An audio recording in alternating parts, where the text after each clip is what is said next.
First things first, I love my job. I give my all at work. I feel constantly challenged and I feel true joy when my ideas turn into something great. At home, not always the case. Guilt and frustration have become close friends because I had this feeling that I wasn't giving my family everything they deserved from me. Last Christmas, I traveled with my wife and daughter to Portugal and we drove all around the country. Into our fourth vacation day, I remember standing before the stunning centenary walls of Batalha Monastery, filled with history and stories, and seeing my daughter laughing with her mother on her way to become someone great, someone with her own stories as well. I smiled and I quietly took my phone out of my pocket. I didn't want to ruin that moment and took this shot. I feel responsible to make moments like this happen more and more often because, as you know, life is what happens when you hear your daughter laughing.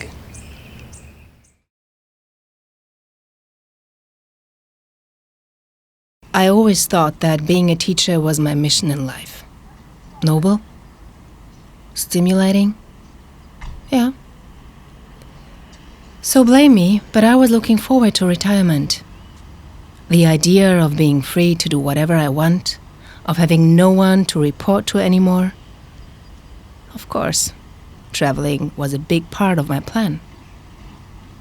Portugal was my first trip abroad after retiring. When I stopped in Coimbra, I couldn't help myself to visit the university. Old habits die hard, huh? I was fascinated by those walls that have been standing there for centuries. My attention then was drawn to a group of students wearing black capes. They walked past me and I could feel that optimism in their eyes. That feeling of curiosity and eagerness for knowledge I once saw in me and in my own students. It was very comforting to realize that curiosity doesn't end with retirement. So yeah, there's still plenty of things to look forward to. I have still a lot of things to learn and live for. I think this is a good principle to live by.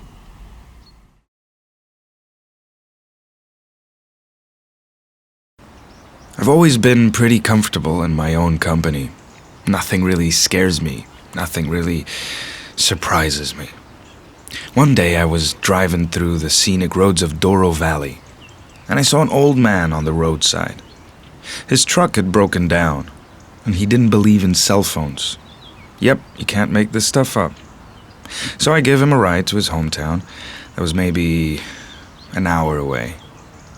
When I dropped him off at his home, I suddenly found myself sharing tea with him and his family. We stayed for hours on his balcony, just gazing at that deep valley.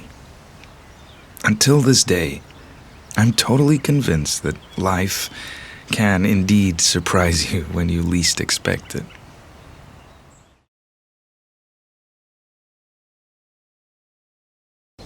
I've always been quite sure about my gift in the art of painting. My life's been pretty rewarding. I've managed to discover what I thought was my purpose. My world revolves around my talent and people's recognition of my work.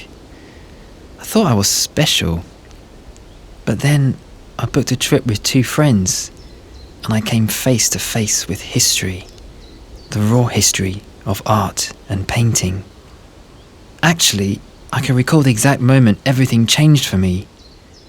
We were just walking in the middle of 2 giant walls at Portugal.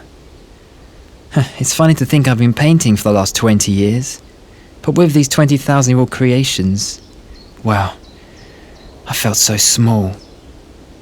I almost couldn't stand on my feet looking at those paintings on the rocks. Sometimes we just need to get our feet back on ground. That helps us feel humble. Well, I think this was the lesson in humility I was really needing.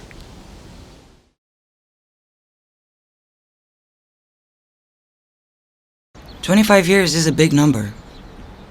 When you've been married for such a long time, things might get challenging. You can tell your man's mood by which one of his eyebrows is higher.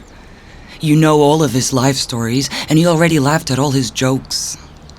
We'd been traveling for a few weeks, and you could just feel our lack of energy, even our patience. When we arrived in Alentejo, something shifted. I don't know if it's the slow pace of those little towns. I don't know if it's the laid-back attitude of everyone who crossed our path. But I can only remember this moment when he held my hands and said, "Life is good. We're good."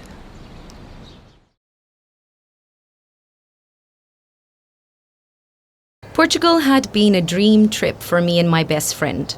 We left our boyfriends at home and set out on a very special adventure, just the two of us. After visiting Lisbon and Cascais, we rented a car to go to Sintra. I got a bit motion sick, but thought it was because of the hilly roads. We arrived by the end of the morning at this magical place. It was lunchtime. I started to get overwhelmed with all the orders around. My friend insisted I was acting weird and dragged me to the pharmacy so I could buy a pregnancy test. Long story short, we sat on this exact place for 3 hours, eating bread. The only thing I could eat without getting noxious. And talking about baby names. My son is now 7 years old and I'm taking him to Sintra next month. I can hardly wait.